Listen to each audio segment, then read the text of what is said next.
giờ đón mò đi tôm là cái Ningve han ở đây gió Lank-ok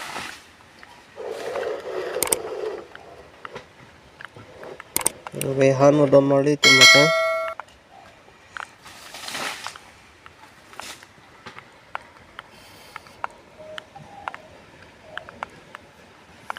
về nhà cũng lần đây non sẽ nhập check bên nằm đun khít lót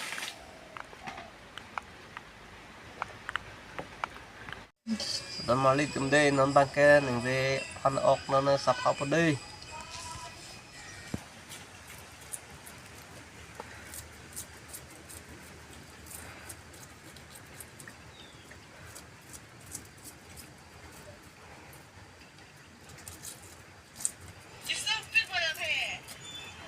Don mò đi tôm ok fry lóc rồi đây. Don mò đi tôm ok fry lóc đó.